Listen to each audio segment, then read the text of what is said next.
Sa mabilis at modernong takbo ng mundo, ang mga salita pa rin ng Diyos ang dapat gumabay sa tao. Pakinggan natin ang mga payo ng Diyos na may malaking kinalaman sa ating buhay at pamumuhay sa palatuntunan ito ng Iglesia ni Cristo. Ito ang payo.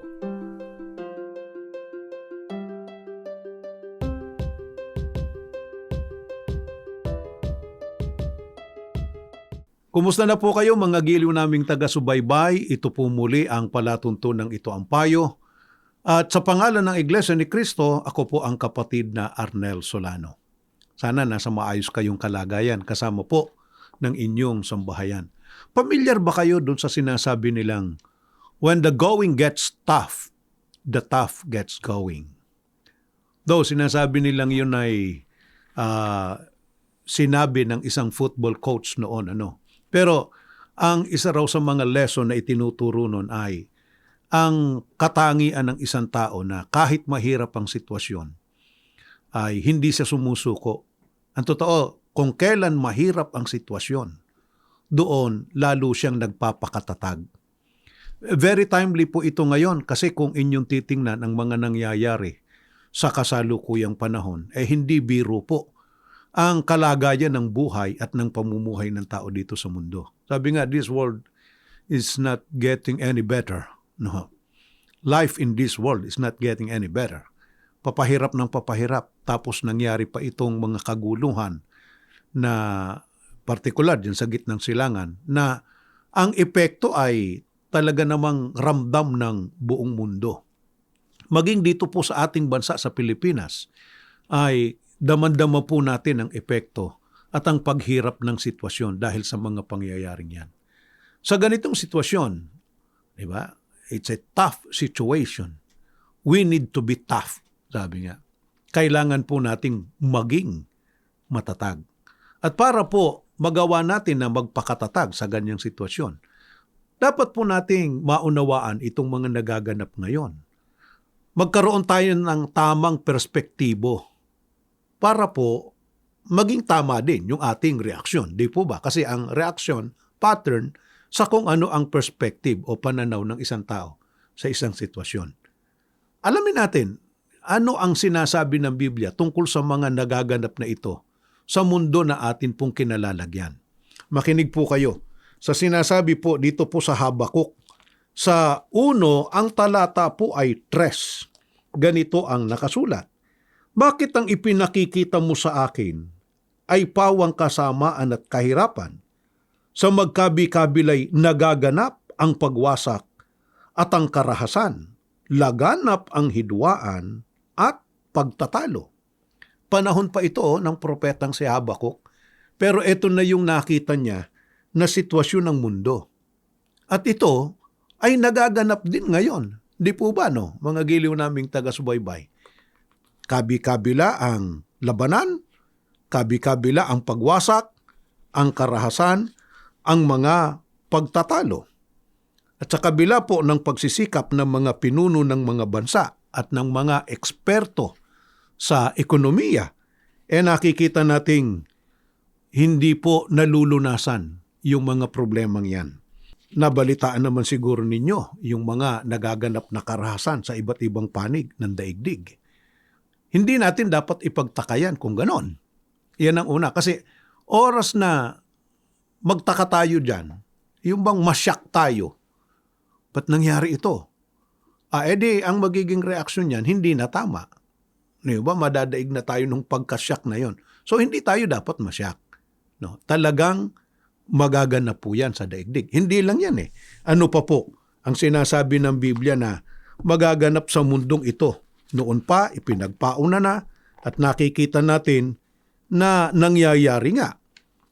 Ganito ang sinasabi po sa Ezekiel. Sa 7, ang talata naman po ay 15. Nasa labas ng bayan ng tabak, nasa loob naman ang salot at tagutom. Ang nasa bukid ay namamatay sa tabak, ang nasa loob ng bayan ay nauubo sa salot at tagutom. Dito po, mga giliw naming taga-subaybay, makikita po natin kung ano pa ang matitinding suliranin na daranasin ng tao sa mundo. Dinanas na noon At daranasin pa rin hanggang ngayon. Ito nga ang nangyayari. Yun pong sabi ng Biblia, kung nasa labas ng bayan ng tabak, yan ang mga kaguluhan, karahasan, digmaan, nasa loob naman anya yung salot at tagutom. Ang isa sa mga malaking problema na maaaring idulot po, at actually nararamdaman nga, nitong mga kaguluhang nagaganap ngayon ay ang tagutom. Yung lalo pang paglubhan ng kahirapan kasi biglang sirit pataas ang presyo ng langis, di ba? Na nagdo-domino effect naman sa presyo ng mga pangunahing bilihin. Kaya kapos yung perang pambili. No, dating ganito nabibili, ngayon hindi na. At nag-aalala pa nga na baka lalong lumala pang sitwasyon yan kung hindi po agad natitigil at agad na malulunasan. Idagdag pa natin dyan yung mga terorismo na isa ring suliranin na kinakaharap ng mga tao sa mundo. Nariyan pa yung pagkakasakit. Merong isang balita yung sa Europe, di po ba, no? Na lumalaganap yung meningitis. Kamakailan lang po, nabalita yan. Diba? Naroon pa yung matitinding kalamidad, gaya ng malalakas na bagyo, mga pagbaha, lindol, pagputok ng bulkan, at iba't iba pa. Kaya, sa kasalukuyan ay napakarami po ng mga tao na nakararanas ng taggutom. Hindi lang po yan. Ano ang maaaring ibunga sa tao ng mga nararanasang yan? Ganito pong sinasabi naman sa aklat po ng Job 4, ang talata po ay 5. Ito po ang pagtuturo sa atin ng banal na kasulatan. Akin pong babasahin ang itinuturo sa atin ng Biblia. Job 4:5. Bakit ngayong dumaranas ng matinding kahirapan, ay tila ka nang hihina, wari ibig, mabuwal? Yan nga ang nakikita natin na karaniwang ibinubunga sa tao. Nito pong mga nararanasan na matinding kahirapan, nitong mga banta na epekto ng mga kaguluhang nagaganap ngayon sa ating kapaligiran. Yung nangihina, wari anyay ibig mabuwal. Ay pag sinabing wari ibig mabuwal, katumbas parang gustong mawalan ng pag-asa. Ngayon, hindi naman po natin sinasabi na hindi natin iindahin yung mga problema. Tsak na may puntong may tama rin sa atin di ba, no? Pero hindi tayo dapat pumayag na tuluyang mawalan ng pag-asa, na tuluyang manghina. Sabi nga po namin kanina, dapat naiintindihan natin ang mga pangyayaring ito, una, hindi na bagong bagay. Nangyari na yan noon, nangyayari ngayon. Sabi nga po sa Ecclesiastes, paulit-ulit lang ang mga pangyayari. Maaaring magkakaiba lang ng senaryo, magkakaiba lang ng mga involved na mga tao, pero it's the same story, sabi nga po. Pagka ganun ang pagkaunawa natin, hindi na tayo masisyak. Kaya hindi darating ang punto na tayo ay parang gusto na nating mabuwal, di ba? Nanghihina ang kalooban. Wag po, sa halip, ano dapat nating gawin? Para gaano man katindi yung masagupa natin sa buhay na ito, wag tayong mawalan ng pag-asa, wag tayong mapariwara. Dito rin po sa aklat ng Job, sa 5 naman, ang mga talata ay 7 hanggang 8 naman. Ganito po ang ating matutunghayan na itinuturo po sa atin ng banal na kasulatan. Ang tao ay tiyak na daranas ng kahirapan kung paanong may alipato na galing sa apuyan. Kung ako sa iyo, lalapit ako sa Diyos, at ang aking kalagayan sa Kanya idudulog. Ito po ang pinakamagandang reaksyon. Ang sabi po ng lingkod ng Diyos, kung ako sa iyo, lalapit ako sa Diyos, at ang aking kalagayan ay sa Kanya idudulog. Kung meron mang higit na makatutulong kasi sa atin sa isang mabigat na sitwasyon, ay walang iba kundi ang ating Panginoong Diyos. tough times, sabi nga, di ba? Ngayon, mas lalo nating kailangan ang ating Panginoong Diyos. Huwag sanang makonsentrate lang ang ating isipan, ang ating damdamin sa pag-aalala, sa pamumroblema. Dapat ang unang picture sa ating isipan ay ang paglapit at ang magagawa ng Diyos sa ating buhay. Yan po ang madalas ibilin ng tagapamahalang pangkalahatan ng Iglesia ni Cristo, ang kapatid na Eduardo Manalo, sa mga kapatid sa iglesia. And that's what we follow. Kaya, lagi kaming nananalangin para idulog sa Panginoong Diyos ang lahat ng mga nararanasan na mga kahirapan at mga pagsubok. Bakit po yun ang itinuturo ng pamamahala sa iglesia? Sa mga kaanib, ano po ba ang magagawa ng Diyos sa kanyang mga lingkod, sa kanyang mga hinirang? Basahin po natin ang sinasabi po dito sa Isayas.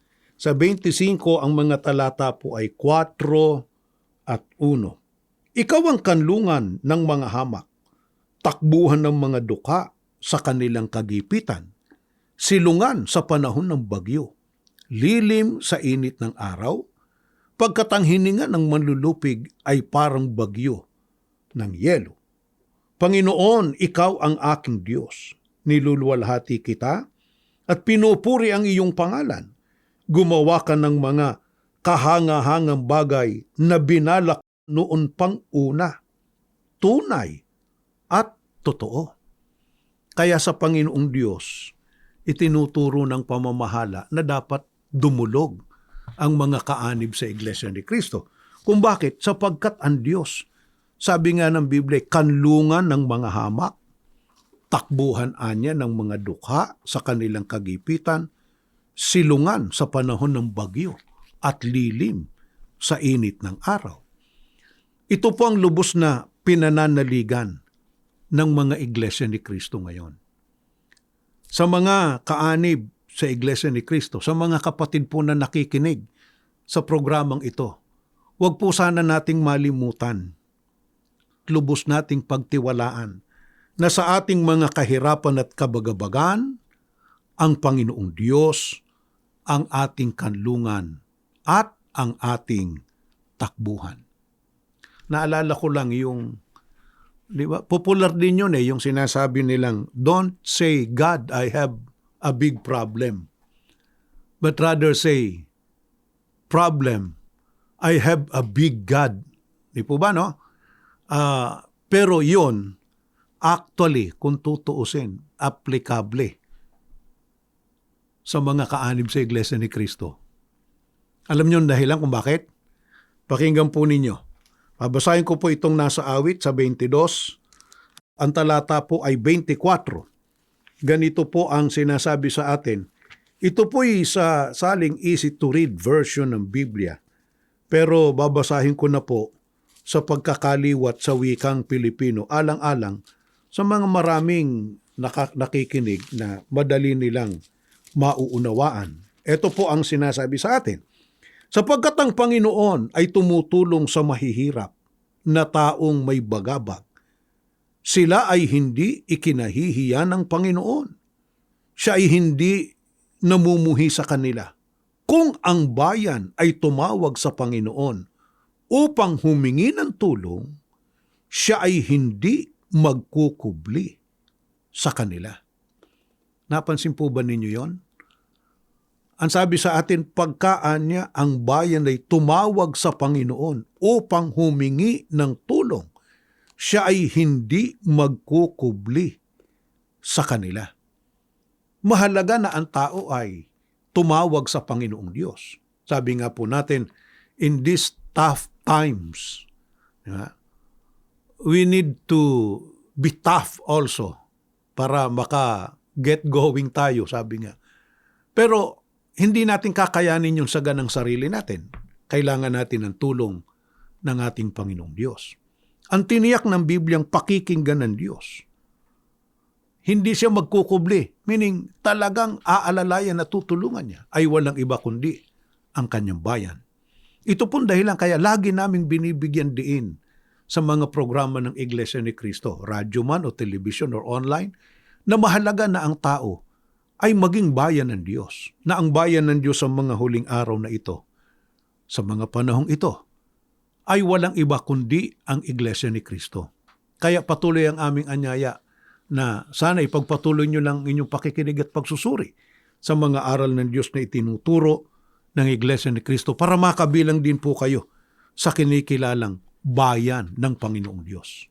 Dahil sa panahong matindi ang pinagdaraanan ng mga tao, lalong kailangan natin ng matinding pagtulong ng ating Panginoong Diyos. Kung nagsisikap man ang mga kaanib sa Iglesia ni Kristong makahanap ng lunas sa mga dinaranas na krisis ng buhay, pero hindi kailanman kinalilimutan ng mga kapatid na manalangin at humingi ng tulong sa ating Panginoong Diyos. Sa mga hindi pa namin kapatid sa Iglesia, sana ipagpatuloy po ninyo ang inyong pagsusuri at dumating nawa ang pagkakataon. Magkasama-sama tayo sa loob ng Iglesia ni Cristo para sama-sama tayong tamasahin ang pribilehiyong tinutulungan ng Diyos. This is the reason why nakikita ninyong mga kaanib sa Iglesia. Kahit ganito ang sitwasyon ng mundo, tuloy ang paglilingkod sa Panginoong Diyos. May ngiti sa labi, nakakayang harapin ang lahat kasi mayroong Diyos na tumutulong at umaalalay. Sa kapalarang ito, nais namin na makasama po kayo. Ituloy nyo lang po ang pakikinig sa mga programa ng Iglesia ni Cristo sa INC Radio, sa INC TV, maging sa mga online platform po namin. Ang isa po dyan ay yung Seek the Truth YouTube channel. Meron din kami mga babasahing pasugo. Sana po ay inyo ring basahin kapag naabutan kayo ng mga kapatid namin sa loob ng Iglesia. Kung meron po kayong mga katanungan, may mga paksa na gusto pong ihingi ng pagtalakay, ay maaari po kayong makipag-ugnayan sa amin sa pamamagitan po ng aming email address na ito ang payo@incradio.net. Salamat po sa inyong pagsubaybay. Bago tayo pansamantalang maghiwa-hiwalay, manalangin po muna tayo. Panginoon po naming Diyos, maraming salamat po sa mga payo mong nagpapalakas ng aming loob para po sa gitna ng mahirap na kalagayan ngayon ng mundo, maharap namin ng buong tatag. Makapanatili po kami, hindi lang sa maayos na pamumuhay, higit sa lahat sa pagtataguyod ng ginagawa po naming paglilingkod. Bantayan mo po ang mga hinirang mo. Tulungan mo po kami makatawid sa krisis na ito na nagaganap ngayon sa daigdig. Makatawid din kami sa mundong ito. Makarating po kami dyan sa piling mo. Panginoon naming Jesus, lagi mo po kaming ipamagitan sa ating Ama. Ibiyaya po sana ang aming mga kailangan. Pakinggan ng Ama ang amin pong mga panalangin. Ama, lingapin mo po ang buong Iglesia sa pangunguna ng aming tagapamahalang pangkalahatan. Ang lahat ng ito, magalang na po naming hinihingi sa pangalan po ng aming Panginoong Hesukristo. Amen. Sumainyo po ang mensahe ng ating palatuntunan sa araw na ito. Maraming salamat po sa inyong pagsubaybay. Hanggang sa muli, sumaatin nawang lagi ang mga biyaya ng ating dakilang Diyos.